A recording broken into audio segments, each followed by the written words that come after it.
been doing much. I'll tell you what I've been doing. I've been spending a lot of time with my family. Because sometimes it's just good to be around anxiety. Yeah. I learn a lot. I learned my family's no boundaries. I went to Burger King around my parents' house the other day. I walk in, the guy saw me coming. He's like, hey man, you're the guy who married a white woman. What can I get you? I'm like, I would like to get out of here. What the hell just happened? And I figure it out. Apparently my mom been showing my wedding photos to every single business within the 3-mile radius. Every single business. So I went home, I'm like, what are you doing? She's like, you want to be famous, right? You're famous. I'm like, on TV, not a Costco. My dad's in the back of the house. Costco has TV. Like, you're not helping. Just stop. No boundaries. This is a true story. My younger brother shed his pants on his way home from work the other day. Yeah. 32 years old, certified doctor, just gave up on his life on the highway. So I called him. I was worried. I was like, hey, are you okay? He's like, Ed, whatever you do, don't tell Dad. And I'm like, dude, Dad told me. Like, everybody knows what he's talking about. And it's not just my immediate family, it's everybody involved. I went to my doctor recently because I had some skin tags on my leg, and I thought I had herpes because I'm hypochondriac. So I'm sitting there, right, and the doctor listens and is like, hey, there's just skin tags, you're fine, you can go. I'm like, okay, good. The minute I leave the clinic, I just get a text from my mom. She says, why do you have herpes? I'm like, am I wearing a wire? Like, how is this possible? So now I gotta call her, right, because I don't eat Burger King thinking I have herpes. So about down my phone. My brother calls me. I'm like, no! I pick up and says, hey, did mom tell you I have herpes? He's like, no. We on speakerphone with all my friends. Herpes boy, that's what I have. By the way, if you have skin tags, don't go to the doctor. You need to go. Just go to the pharmacy. You do it yourself. I did it myself. Just go to the pharmacy. You get what they call a skin tag remover kit. It comes with swab and chemicals. You put the swab in the chemicals. You put the swab in your skin tag. In about 10 days, it'll become completely infected. Yeah. Just go to the doctor. It's not worth it. I don't know if you ever noticed this, if you spend time with your family, ever notice there's no sense of time when it comes to family. Time is fluid when it comes to family. My mom calls me in a panic 2 weeks ago, 2 in the morning. She's like, Ed, we gotta come over, your dad's in trouble. I'm like, oh my God, is he sick? Right, so I drive to the house, I rush inside, everyone's in the backyard. I'm like, what's going on? She's like, oh, your dad lost his glasses in the yard. I'm like, why are we doing this at 2 in the morning? She's like, because he can't see. I'm like, yeah, because nighttime, nobody can see. Go to sleep. Straight face, she looks at me. She's like, oh yeah? What if a bird takes it and walks away? I'm like, do you live on Sesame Street? I think we're gonna jack your shit and walk away. Just everything's a crisis. Everything's DEFCON 5. I don't know why. I'm just hanging out in the house. I was on the couch. I'm just chilling. Right? My mom runs over the phone. Like, big red dot, big red dot. I'm like, give me your phone. The red dot apparently is the notification on her email app. And she has 300,000 unread emails. I'm like, what is this? She's like, oh, it's from last week. I'm like, did you sign up for the entire internet last week? And she's not good at phones, I get it. I was like, Mom, so you do. Take your phone back, take it back. Take a week, read all your emails. Go through all of it, give it back to me, I'll back your phone up, you're good to go. She does, she's great. I'm backing on the phone, halfway through the phone gets stuck. I'm like, what is wrong with this phone? So I check the log, and it says she has 600,000 photos of screenshots of all the emails she just read. 2 for each one in case she lost one. I'm like, I don't know how to fix this. This is humanly impossible. She's standing there, she's like, should we restart? I'm like, you mean your relationship? Yeah, we should restart. It's not working. I'm back there in the green room. She's texting me the whole time. My phone's airplane mode right now. She's texting me the entire time I'm back there. She sent me a video just now. It says, Edward, look, this pizza man is taking a woman hostage. I'm like, this is porn. You're sending me porn. Why are you watching porn?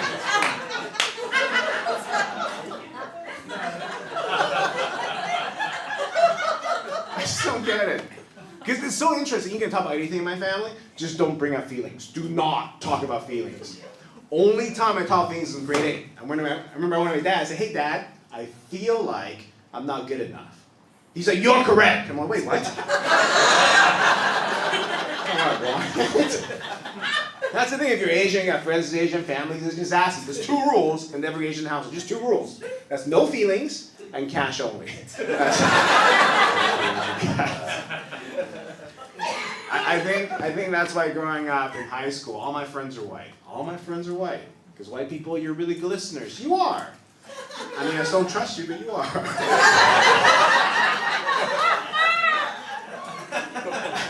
And it's very confusing because you're so open to your emotions. I wasn't. I remember in high school, my buddy Jeff drove me to school. His mom was driving. Right, we're getting to school, getting in the car. He's like, I love you. His mom's like, I love you too. And she kissed him on the cheek. We're walking to school, I was so confused. I was like, hey man, are you fucking your mom? What's going on at your house? Because mental health is not a conversation in the Asian community. And I had issues in high school. When I was 16, I cried myself to sleep every night. Every single night, I cried myself to sleep. It got so bad, this dry tear patched over the bed. My mom used to change my bed sheets. We never talked about it, not one time. I finally brought it up recently. I was like, hey mom, you ever notice the patches on the bed? What did you think it was? She's like, oh, I thought you were just touching yourself. I'm like, 20 times a day? She's like father, my son. I'm like, oh. She showed me the porno. It got so bad with my behavioral emotional issues in high school, I got called to the school counselor's office. School counselor sat me down, she's like, Ed, have you ever considered family therapy?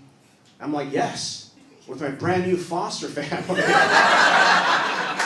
My parents don't do therapy. I'll tell you how they cope. It's how they cope. They buy things. The more problems they are, the more things they buy. The best way to describe my parents' house right now is a fire hazard. There's stuff everywhere. Right now, my dad's room in his house, that's just all shampoo. There's hundreds of bottles of shampoo. And he's proud of it too, because every time I go over, I feel like I'm in the middle of Lion King. He's just like, my son, one day this will all be yours. My dad, I don't have any hair. So not to worry, opens up the door, it's all Rogaine. I'm like, what the fuck is this house? It's only one moment. One moment in my entire life I saw my way into mental health with my parents. About 5 years into my migration, my parents had this life ending, just marriage-ending fight. Stress immigration, problem with kids, financial issues. I really in the fight, my dad sat in the corner of the house, just defeated as a man. I saw that, I was so sad, I was devastated. He saw me sitting, he walks over, he puts a hand on my shoulder, he goes, Ed, well, let me tell you something. Your emotions is like fire. You let it burn, it will destroy everything. And I saw it, that's my moment, right? I was like, Dad, do you want to get therapy? He looks at me, he goes, do you want to get a PlayStation? I'm like, yeah, fuck therapy. This is so much better, I understand. I get it, it's a problem, it's a huge problem, it's a massive problem, but that's your truth. You can't judge people for their truths, right? We have our own truth, and it's hard to see outside of it. Let me give you an example. I do a lot of fishing. There's one morning, Saturday morning, I'm setting up in the docks, very early. I turn around, there's a kid fishing with my fishing rod. So I just went, hey, drop it, that's mine, now. Kid goes, oh, sorry, sir, drops it, runs away. I'm like, kids, right? It's okay. They don't know. So I keep fishing. At the end of the day, I go back to my car, I open the trunk, and there was my fishing rod. And that's the same time I realized I fucking robbed the kid. He's just there enjoying his Saturday, some random guy just turned around and just went, hey, drop it, that's mine now! See outside my truth. Your truth may not be the truth, though. Be careful. Your truth may not be the truth. My dad told me the story one time. Once upon a time, there's a farmer. He had 2 buckets. He used the buckets to get water from the lake for his farm. One day, one of the buckets broke. So the bucket said to the farmer, sir, I'm no good. You gotta let me go. I'm broken. The farmer says, no, you're great. Because look at this path I've been on. Because you're leaking, now it's blooming of flowers. You are something. I heard that. I'm like, oh my God. Don't give up on who you are, right, Dad? My dad's like, no, it means don't do drugs. That guy's talking to buckets. Your truth may not be the truth. Because you can't believe anything you see these days. You realize that? You can't believe a thing you see these days. Ever tried Googling yourself recently? That shit's bananas. I Googled myself the other day. Google says I have $5 million. It missed the mark by $5 million.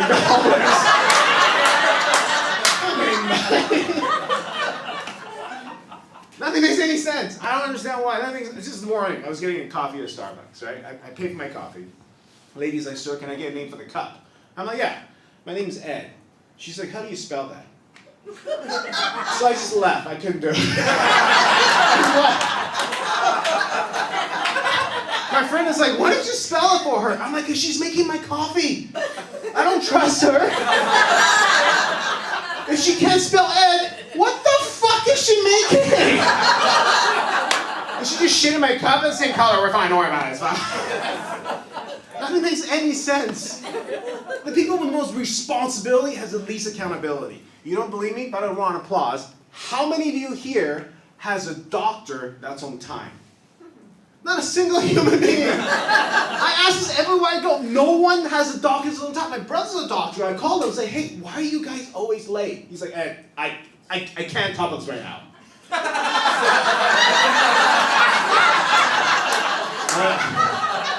I don't know, why not? He's like, 'cause I'm late for something.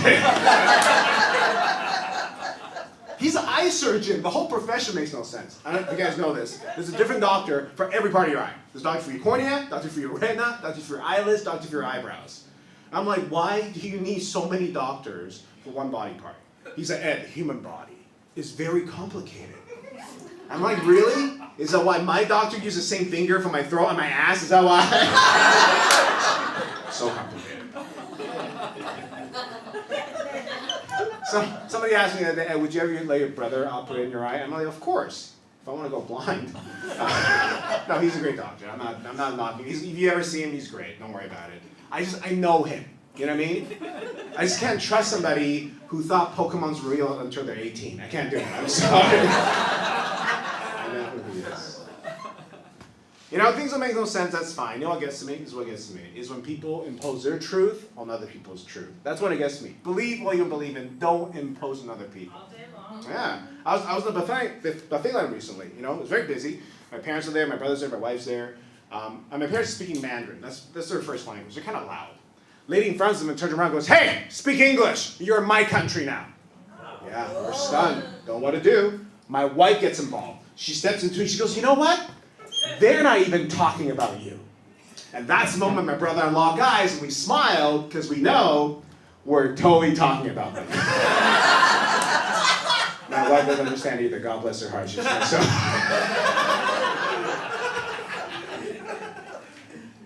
By the way, anyone here speak Mandarin? Make some noise. Anyone here speak Mandarin? No? Okay. I gotta tell you guys, because we got some black folks in here, you gotta hear people who speak Mandarin. It's the business language of Asia. A lot of people come to me asking, what the fuck is going on, Ed? So I gotta tell you guys, so you know. The most common phrase in Mandarin happens to sound like the most offensive word in the English language. The phrase in English is that one. That's all it means. That one. In Mandarin, it's pronounced nigga. Yeah, it sounds just like the N word. You know how awkward that is? I took my dad to New York one year on the bus, going through the city. He's seeing all these landmarks. He's going, nigga, nigga, nigga, nigga, nigga. I'm like, oh my God, I'm gonna die. So I'm panicking. I'm like, Dad, talk to me, don't tell him, no, on the bus. I'm like, I gotta distract this guy. Right? I had a map. I was like, Dad, pick a place on the map. Pick a place, I'll take you there. My dads do these things sometimes, so speak half Mandarin and half English. He's like, nigga, please. I'm like, oh my God.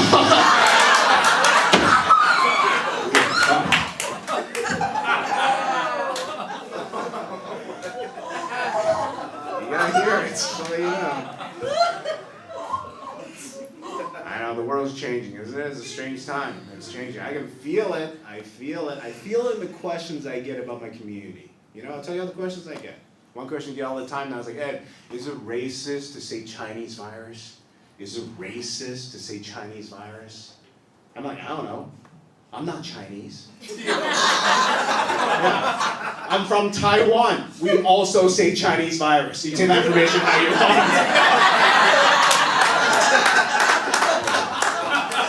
Don't have the answers. Here's another question I get all the time now. Ed, how do you feel? During a time like this, how do you feel? I'm going to be honest with all of you here in Savannah. I feel exactly the same. It's not new, guys. I've been found for a very long time. My first week in North America, I was on the playground. I was lost. I didn't know where I was going. Some kid comes to me and goes, hey, if you don't know where you are, then go back to where you came from. Yeah, I was so shocked because he had a turban on. I mean, it's the most multicultural races I've ever seen in my life. It's very progressive. I have a favorite question. I tell you my favorite question. I got asked this the other day. Ed, how do you feel about Shang-Chi, the first Marvel Asian superhero? How do you feel about Shang-Chi? I don't give a shit about Shang-Chi. Why? It's another Asian guy that excelled at his craft. I don't want to see that. You don't want to see, this is what I tell you I want to see. I want to see a TV show about a homeless Asian hockey player. And then she fails. And she calls her parents and they talk about their feelings. That's fucking fantasy.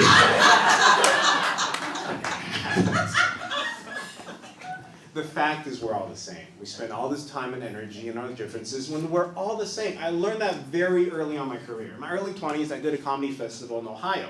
And I stayed in a hostel. Because at that moment in my life, I didn't have very much STDs. And that's where we get more. And my roommate, of all people in the world, was an Italian exchange student named Alejandro. He's from Rome. He spoke almost no English. And even though from opposite sides of the world, different men, different upbringing, we felt the same. Felt exactly the same. We're uncomfortable. Right? I was in this little room together with no privacy. We had to change in front of each other. Like, I don't want to see Alejandro's hairy Italian chest. He didn't want to see my giant Asian penis. It's my story. I'm sorry. I want to tell it. It's my story.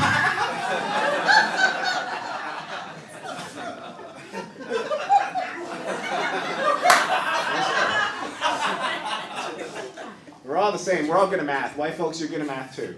I learned that in Ohio. After a show, Caucasian to be very nice. Introduce you to her family. She's like, Ed, I'd like you to meet. This is my first daughter from my second marriage. My second daughter from my third marriage.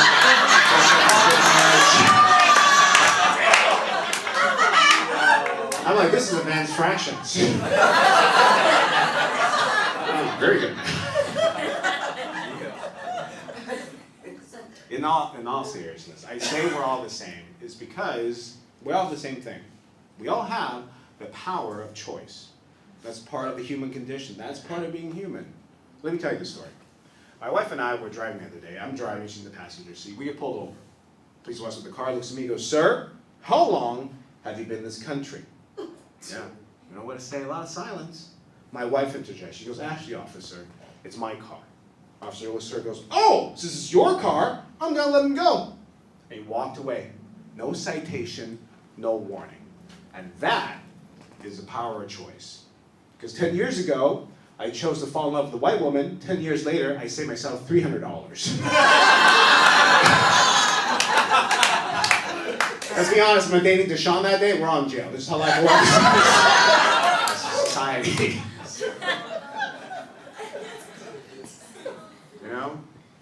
I know, it's make your choices, own your shit, right? Is that what we should live anyways as human beings? Own your shit. I saw my cousin Andy for the first time in 2 years. I haven't seen him for a long time. And my cousin Andy got kind of fat. And there's nothing wrong with it. Because my cousin Andy has always been underweight. This is the first time in history he's overweight. But he won't own it. He deflects. I was trying to tell him about it. I was like, hey, so what's been going on? He's like, Ed, you don't understand. I've been working from home. I'm like, do you live in a gingerbread house? And what does that even mean? Just own it. It's fine. I made mistakes. I'll tell you what I did. I was sitting down with a friend there. They were having dinner. And she asked me a question. I wasn't ready for this. She asked, Ed, what's your safe space? Yeah, I didn't know what that meant. I panicked. I just went, Costco? Which is not a healthy answer for any human being. You know what I mean? Like, my safe space is a place that sells $1 hot dogs. It's not a good thing. And I was like, oh shit, right? And I was like, oh man, I probably offended her. She's probably gonna react. She leans back. She just goes, huh, makes sense. Asians love Costco. I'm like, I don't think that's a stereotype. So I Googled it. It totally fucking is. Asians love Costco. This is an NBC News article on how much Asians love Costco. It blew my mind. This whole time, I thought I just enjoy buying 1,000 Ziploc bags. Turns out it's genetic. Now I go to Costco, I don't even show my car, I just go, look at my face, I belong here. Where's the shampoo anymore? Yeah, some of your shit. I made a lot of mistakes in my life. I'll tell you what I used to do. When I was 17, I'm from Vancouver, British Columbia, and one of the strange laws in our province is, at that time, you can take a driver's course, and you can bypass all the steps, and you get your license right away. You don't have to do anything else, just take the course, you get your license. So I took a course in Cantonese and had a terrible time. My friend's like, Ed, it's because Asians are teaching you how to drive? I'm like, no, I don't speak Cantonese, you asshole. Only thing I know I said in Cantonese at that time is "du lay lo mo," which means fuck your mom. Except for the whole class. You know what I used to do when I was 17? I used to steal my dad's porn. Yeah. I did it all the time. You just go in the drawer, grab the Playboy, right? Look at it, put it back, everybody comes home, nothing ever happened. So one day everyone left the house, I grab the Playboy, I sit down, open it in the living room, I hear this voice from above. It just goes, "Put it back!" I'm like, God?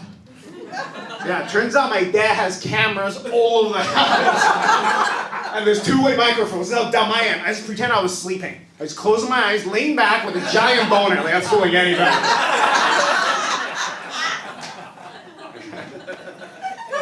Your shit.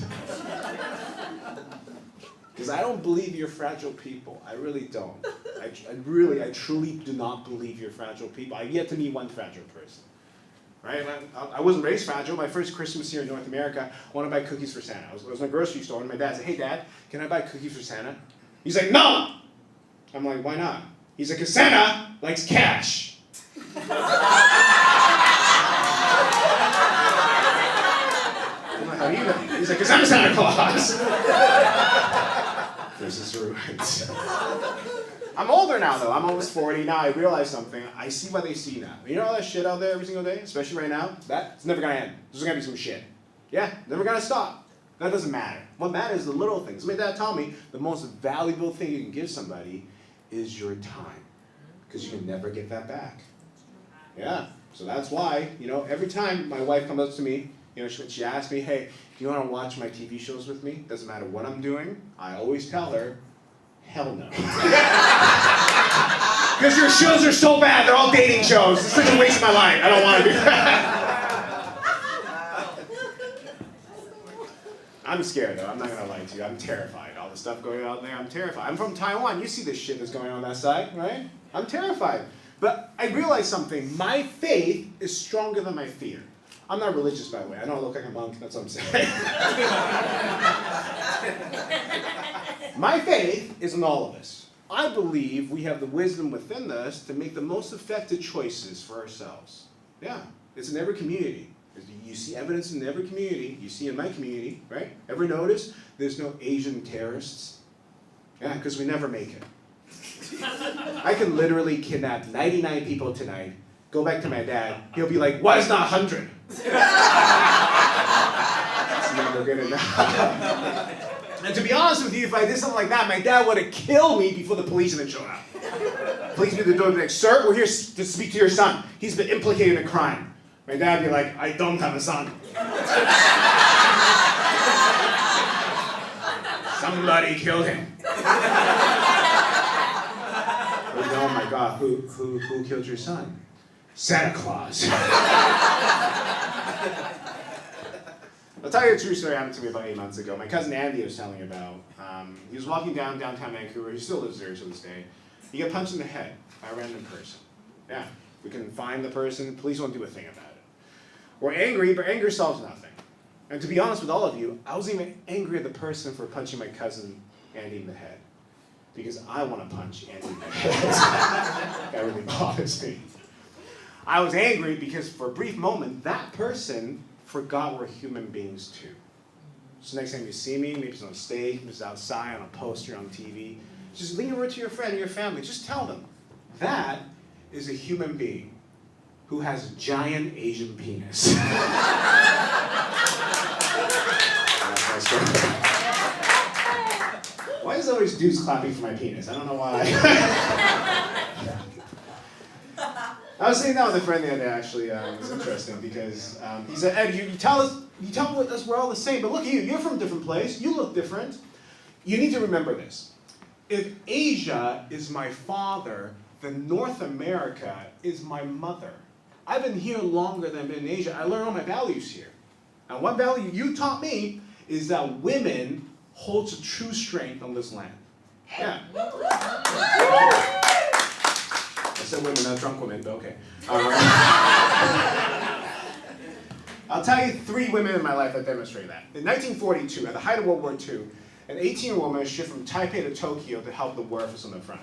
She crossed the strait, a ship in front of her and behind her was sunk by Japanese submarines. She got to Tokyo within a week. She's called the Tokyo bombing, and she survived. That woman is my grandmother. And in 1972, an 18-year-old woman, after a lifelong physical abuse and unbelievable poverty, against all odds, decided to leave home for the first time in her life to go to college. That woman is my mother.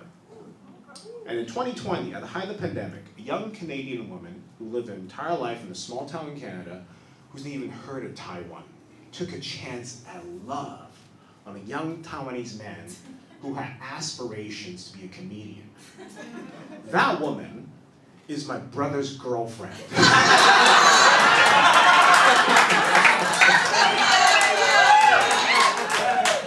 Ladies and gentlemen, that's a hero right there. Why'd you date that guy? Oh my God.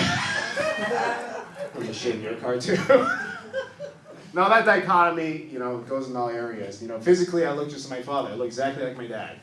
Psychologically, my mom. Yeah, I have no sense of directions. If I'm driving, I take the wrong turn, I don't have access to a GPS, I live there now. That's my house. People are like, Ed, it can't be that bad. I'm like, I've gotten lost in my own street. I live in the cul-de-sac. Yeah. My mom's the same way. No sense of direction is genetic. Like, her and I are driving, our destination is the ocean. That's where we're going. We're actually in Florida not too long ago. She's driving, I'm in the passenger seat, right? I was like, hey mom, when you get on a highway, take exit 70. Make sure you take exit 70. She's like, okay, got it, exit 70. 2 minutes on the highway, she takes a sharp right turn, cuts through every single lane, almost hits every single car in the way, comes to a dead stop. I'm like, what are you doing? She's like, exit 70. I'm like, that's the speed limit. I'm like, how do you not know this? She's like, I took a course in Cantonese. I'm like, okay, I do the same shit. It's just that, she's a strong woman. She is. She has to be. She raised 2 sons. We're not the best kids. We're troublemakers. One year, my uncle came to visit. I pulled my brother to the side and said, hey, when do you go tap uncle on the balls? Just go tap him on the balls. I was joking. I wasn't even serious. He wouldn't have fucking did it. My mom got so mad. She pulled me to the side. She's like, why would you tell him to do that? Why would you tell your younger brother to do something like that? I'm like, because he's 25. But developmentally, he can make his own choices. This is my problem. We're timid kids, though. We're not ferocious kids. I got beat up every day in elementary school. It got so bad, my mom would come talk to the class. She sat in front of the class, in front of all my friends and peers. She's going, everybody, please don't touch Edward. Don't touch Edward. And kids are assholes. One of the kids in the back of the class put their hand like, why can't we touch Edward? My mom's like, because he has herpes. Want herpes on your hand? I'm like, stop talking about it. You're helping no one. Stop. But stand up for yourself. That's what she taught me. It's not easy, but it's right. Went out for ice cream one time. My ice cream is smaller than everybody else's. I was hiding it. She's like, hey, no, you go in there. Tell them you want a bigger one. So I went back and Dairy Queen. I got a dip cone. I came out. My mom saw it. I was like, where did you get that? And I'm like, well, I want a Dairy Queen. And I stood up for myself. She's like, yeah. Well, you went to McDonald's. Did you rob Dairy Queen? How did you make this happen? I treasure them. I treasure all the women in my family, and it's because I started to find out things about them I don't even know. My Aunt Kitty has a different last name than the rest of the family. I never knew why. I found out recently because when they're young, they were so poor, my grandma sold her to a richer family so she can have a better life. Isn't that incredible? Does it make you think? How much money would it cost for you to give up what you love the most? Because look, I love my wife. I truly do. If somebody offered me $5 billion, I mean, I wouldn't do it, but you gotta think about it, right? You gotta think about it. I asked my mom, I said, Mom, how much would you sell that for? She's like, $50. mom doesn't ask. You know, my dad told me recently my grandma passed. You know, she's still in Taiwan, and she passed. We couldn't go back and see her because of COVID, and that was it. That's the last time I saw her. I was very sad, you know. My grandma's gone forever, but every ending comes with a new beginning. And I was actually quite joyful, because I realized this is the moment I might get a PlayStation 5 for my dad. I really won't. No, it's just, you know, like, I sometimes I regret some of the things I've done. You know, as a kid, sometimes you don't know, right? You just say things you don't mean, and you know, you just now you're older. You're like, why did I do that? But that's the grace of a parent. You let your child make mistakes, and you let them learn. I used to watch my mom make lunches for us. I used to stand there and watch. And immigrant moms, sometimes lunch is a little different than anybody else's. I used to go up to her and say, "Mom, can you make a sandwich?" She never did. One day I got frustrated. I was like, "Mom, why are you such a bitch?" And she went, "Fine." And she didn't cook for a whole week. Whole week she didn't cook for me. I would go in the fridge, put things together. Anyway, we were so hungry. I came back to my mom and said, "Mom, I'm so sorry. Can you please cook for me? I'm sorry I said that. Please, I'm so hungry. Please cook for me." She goes, "Okay, you owned it. I'll cook for you. Can I ask you one question?" I'm like, "Yeah, what is it?" She's like, "Who's the bitch now?"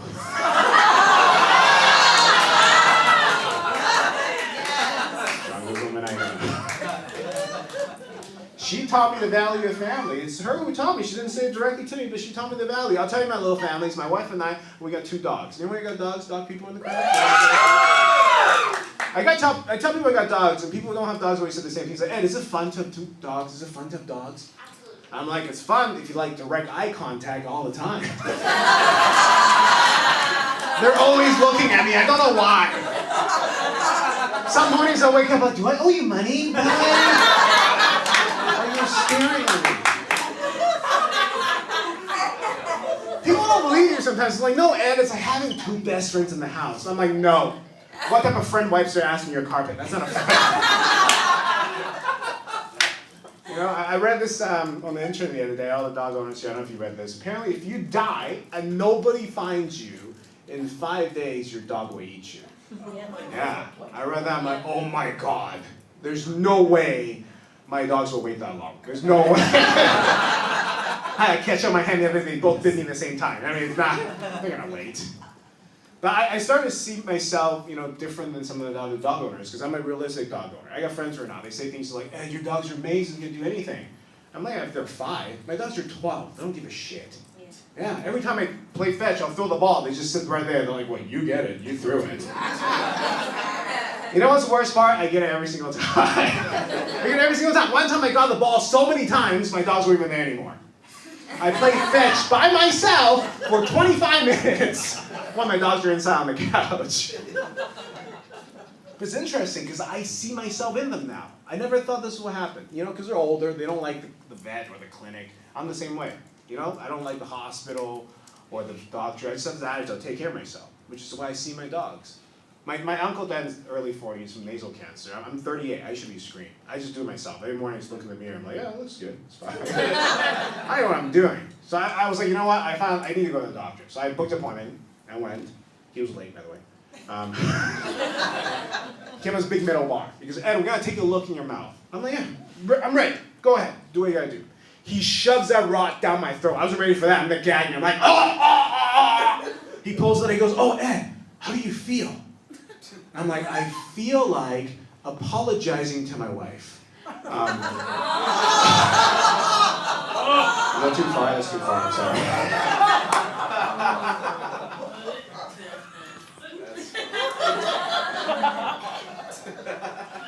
We're trying to grow our family. I know it's a weird segue.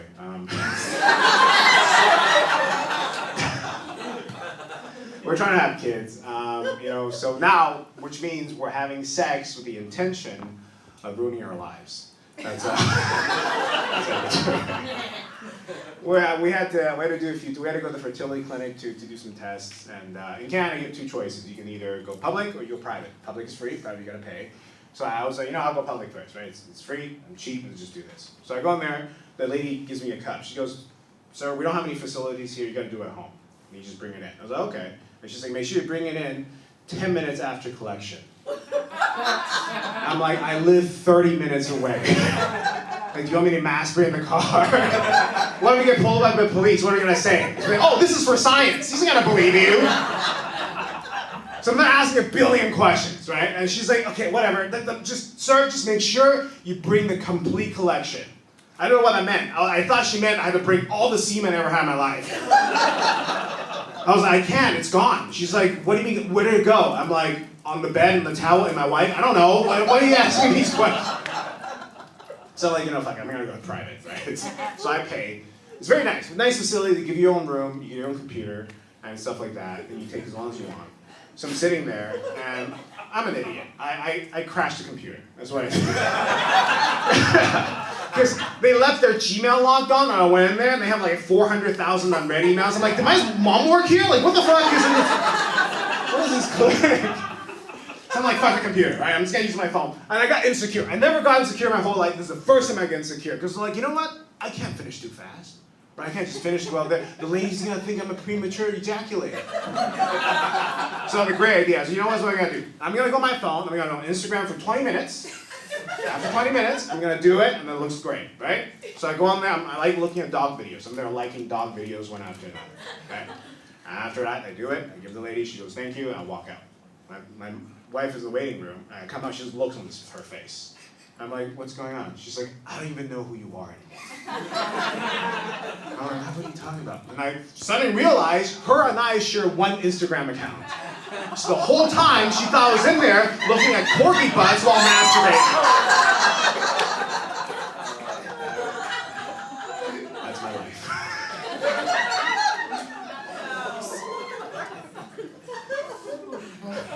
I can be a better husband, that's what I learned. I really can. I had this aha moment recently. We went to a financial advisor. We're sitting in the office, my financial advisor looks at me and goes, Ed, what are your retirement plans? And I'm like, I was just gonna die. I was gonna use up all my money and die. My wife's like, what about me? I'm like, well, it's up to you. I mean, you're an independent woman.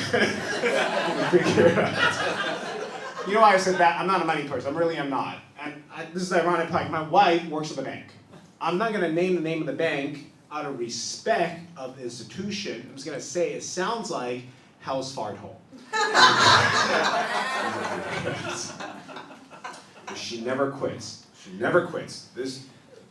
My wife is a woman who never quits. She always tries to involve me in things she knows I can't do, you know? She's trying to talk to me about investments the other day. I don't even know what. I don't even listening. She's like, should we put our money in stocks or something? I give her no answer. I'm like, yeah, sometimes in life, you just gotta do what you gotta do.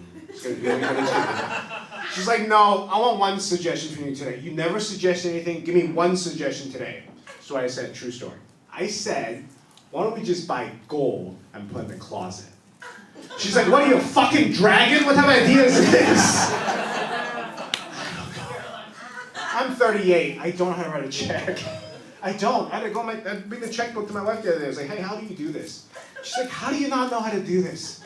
I'm like, it's 2022. Who's writing checks? She's like, okay, fine. Can you just send your friend like an e-transfer or something? I'm like, can you do it on the PlayStation? She's like, just give me the checkbook. I would have divorced me. I dropped an entire rotisserie chicken on the ground the other day. Entire chicken. I'm just trying to put it back, right? She's like, what are you doing? I'm like, it's the 5-second rule, still good. It's only been 3. She's like, yeah, we're in the parking lot. You want me to grab a chicken? People ask me, hey, is she your soulmate? I'm like, she's my checkmate, I'll tell you that. She's not me, she's not me. She's very nice. She just knows me better than I know myself, you know?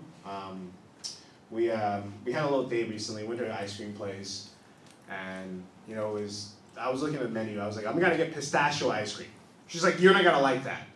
Immediately I get defensive. I'm like, you don't know me. I'm my own man. You don't know me. So I ordered it, took one bite, fucking hated it. She's like, I told you. I'm like, how did you know? She's like, because you ordered it last week. You've done this 3 times in a row. What is wrong with you? I do this all the time. I called my credit card the other day. On the phone, the agent's like, sir, can I get your account number? I give him a 10-digit number. He's like, sir, this is not enough digits. I'm like, no. That's my wife's phone number. I need you to call her and ask for the account number. I know where the fuck is going on. I know one thing. I'll tell you what I know. I know how she makes me feel. That's all I need to know. She makes me feel safe. She completes me. I need her. I need someone in my life who's willing to read instruction manuals. Yeah, I don't read that shit, guys. That's the first thing I throw every box I open. You know how many appliances I've broken in my house? Yeah, I washed your air fryer in the sink the other day.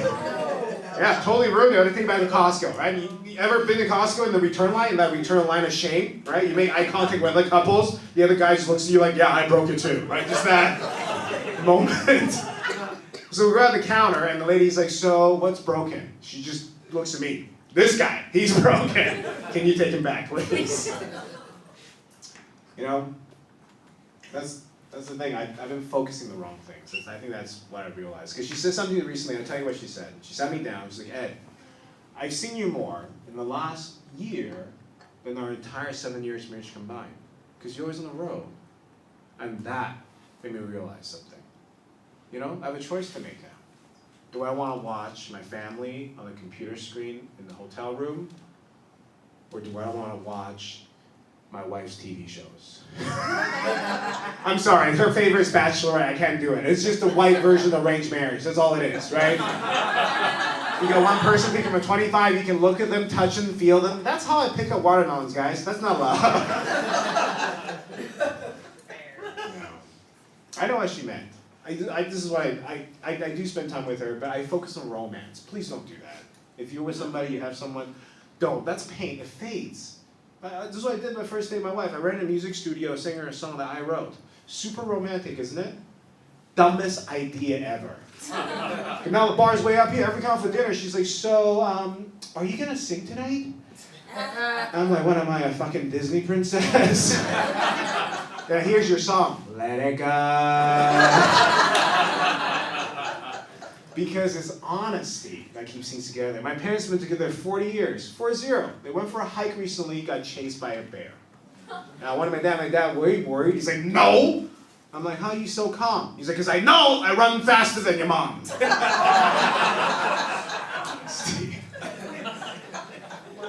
Don't lie. For the love of God, please, do not. I know sometimes it's easy. Don't. You know, I liked my wife when I first met her. I told her I like country music. I don't like country music. She didn't bust me too. She's like, oh yeah? What country? I'm like, Taiwan. It's an independent democratic country. You know why I tell you all this? It's because it's a blessing to be loved. It truly is. It's a blessing to be loved. You know, I do this silly little thing. I'll tell you what I do. Every card I get, birthday card, thank you card, you know, Christmas card, I kept off. I have hundreds of cards at home. And people always ask me, Ed, when are you going to do all these cards? I'm like, well, it's going to be a moment in the future when I'm going to sit down with my kid and be like, one day this will all be yours. And there's some shampoo in the bag your granddad gave us, so I was picking off some cards I don't want it. It really is a blessing. I'll tell you, you know, because I know what it's like not to be loved. My last relationship, a woman I was with, she told me I wasn't good enough on the night of the proposal. Yeah, whoa. I had to take the ring back, way past policy, months past policy. Julie's very nice. She's like, Ed, it's okay, don't worry about it. Just give it to me, I'll take care of it. I'll just stand there, say nothing, I got it. I felt terrible. It was a big purchase, big refund, took forever. I started a conversation, I was like, hey, this happened a lot. Do people bring rings back all the time? Does this happen all the time? I just remember she looks at me with the kindest eyes and said, never. Yeah, but you know, that's the thing, I was broken, but beauty belongs to the broken. Nothing teaches you acceptance like a heartbreak. I'll tell you my first heartbreak. It's the last summer of my high school. That summer I fell in love with a girl named Whitney. Whitney lives about 6 hours away from me, so that summer I begged my dad to buy me a bus ticket, place to stay, so I can go see her. To my surprise, he agreed. I went to see Whitney, I got off the bus, she said to pick me up with her brand new boyfriend named Matthew. It was a terrible weekend. I was so lonely, I took the bus back, my dad's there to pick me up, I get in the car, he looks at me, he goes, no good, huh? I'm like, is this a father's intuition? Am I having a father-son moment for the first time in my life? Turns out, Whitney called the house a week ago, left a voicemail saying she's a new boyfriend. My dad heard it, never told me. Yeah, but it was beautiful. It was a beautiful moment, because the thing I don't want to happen happened, and I was okay. In fact, I was so okay, I became a goth. Which makes no sense. You can't be Asian and a goth. I had to put on makeup to get whiter, you know what I mean? Every time I put on makeup, my dad's like, are you turned to a geisha? We're not Japanese. Yeah. It's a blessing. That's why if you love me tonight, I thank you. I know we just met, but I thank you. I really do. Because you gave me your time. That's all I need. And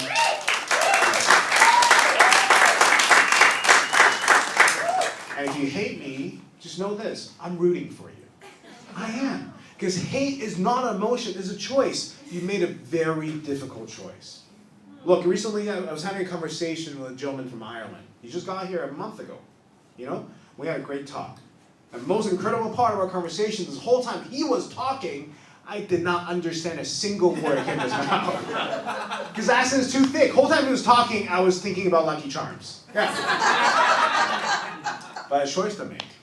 I can either listen to this person and think about leprechauns and marshmallows, or I can look at this very white man in the face and say, speak English, you're in my country now.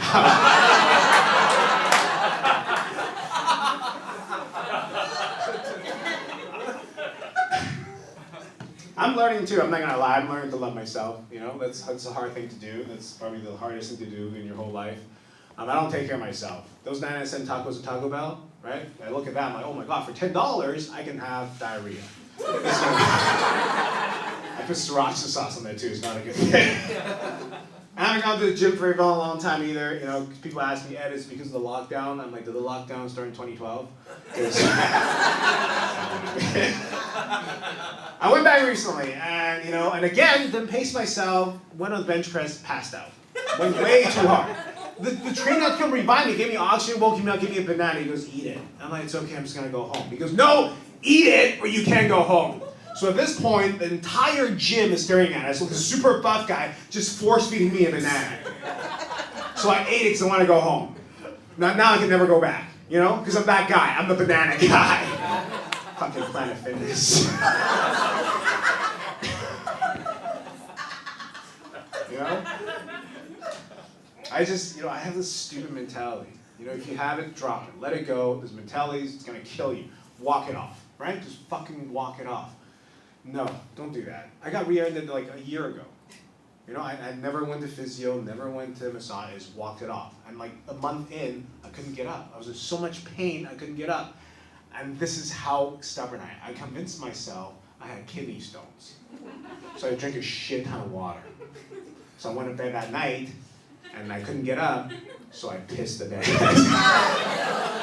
Yeah, I woke my wife up, she's right next to me, she touched the moisture, she was like, oh my God, are you okay? I'm like, whatever you do, don't tell Dad. Just. The first step to becoming a person is to embrace your humanity. I'm going to tell you something right now that may change your opinion of who I am, but I'm going to tell you anyways. I'm not truthful. I'm not. I try to be, but I'm always truthful. I tell people what they want to hear so I can fit in. I tell people I like pizza. I hate pizza.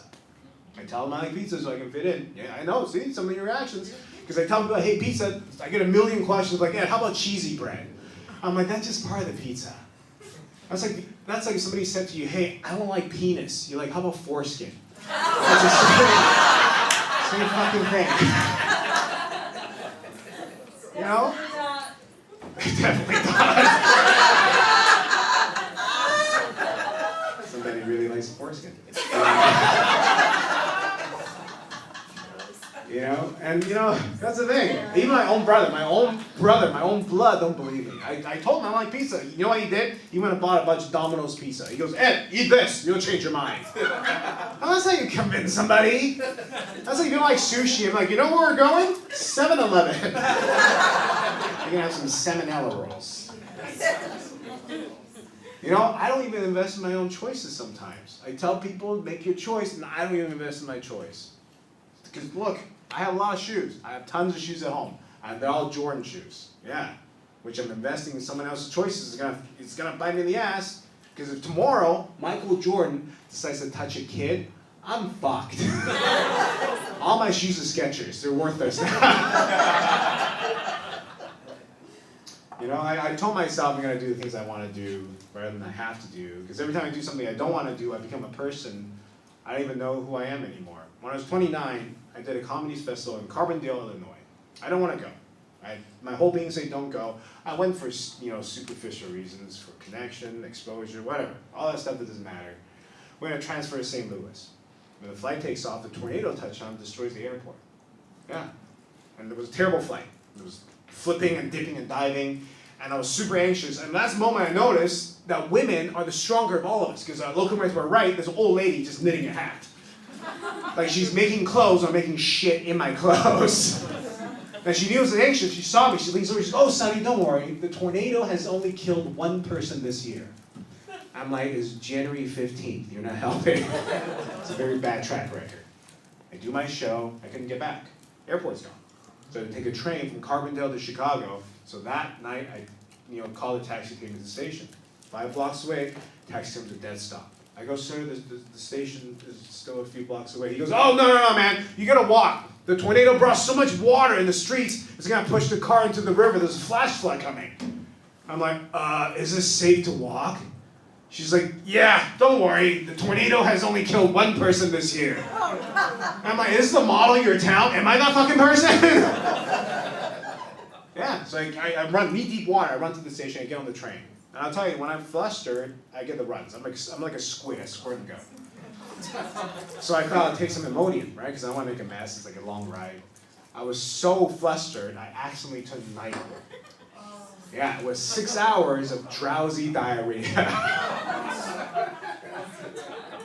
In that moment of stupor, I realized something I should just always done what my parents always did.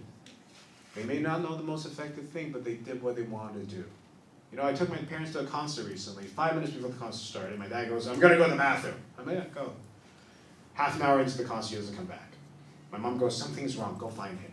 I go in every single bathroom in the arena, I can't find him.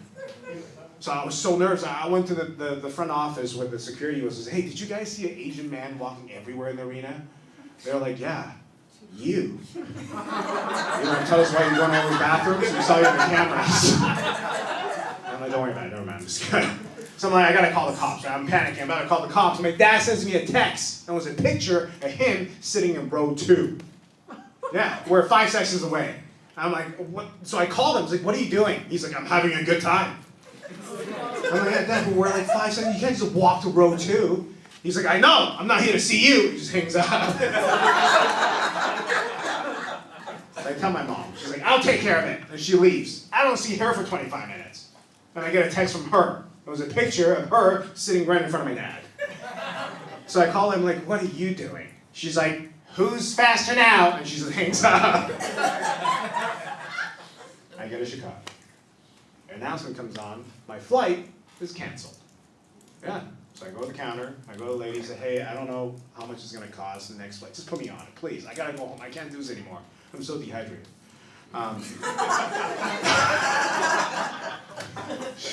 She's like, "Sir, we can't. The tornado's too close. We have to land all the flights." And that's when I looked at her, I said, "Don't worry. The tornado has only killed one person this year." Because someone I don't want to be.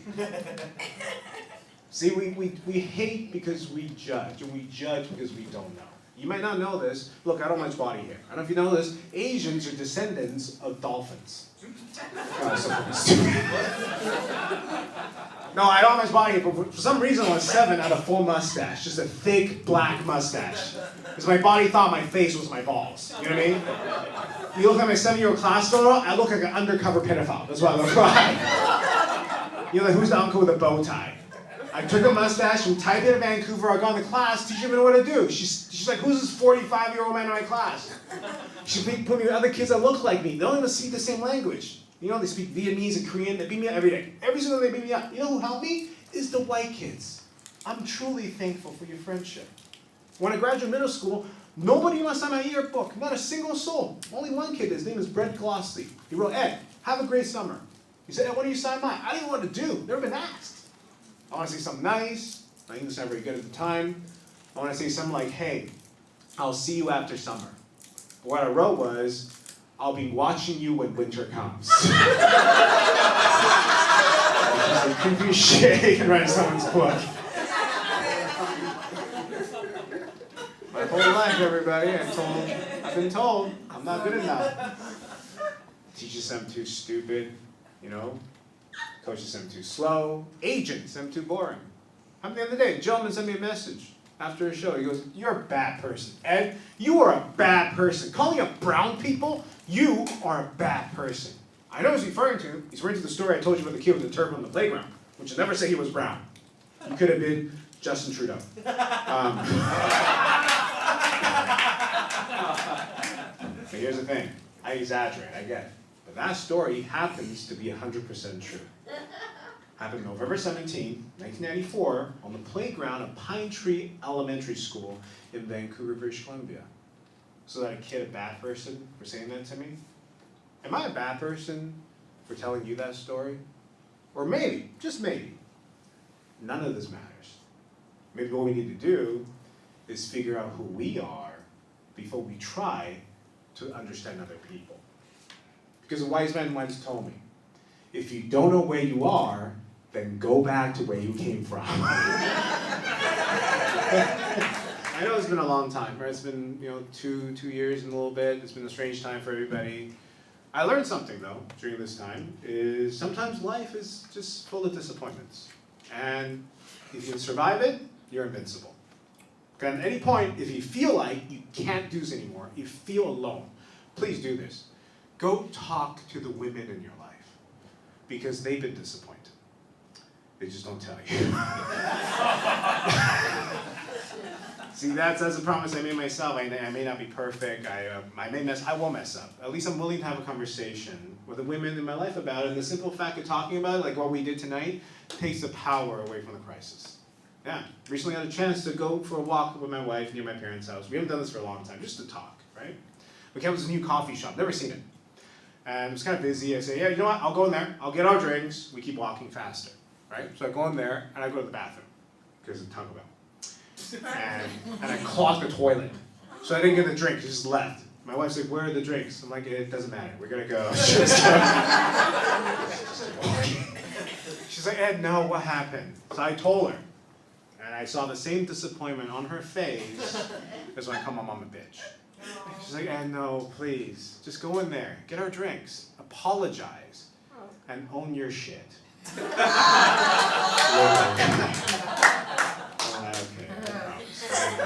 it was very busy. I had to cut through the crowd, and the lady standing in the counter, I was so nervous. I'm going up, I was like, hey, so you know, I am so sorry.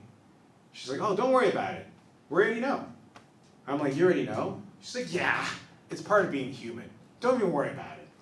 I'm like, oh my God, thank you for saying that. Because I think I just put too much toilet paper in the toilet. She pauses, she goes, what are you talking about? I'm like, no. She's like, yeah, you're the guy with herpes. I'm like, damn it, Mom! And that's my time, you guys.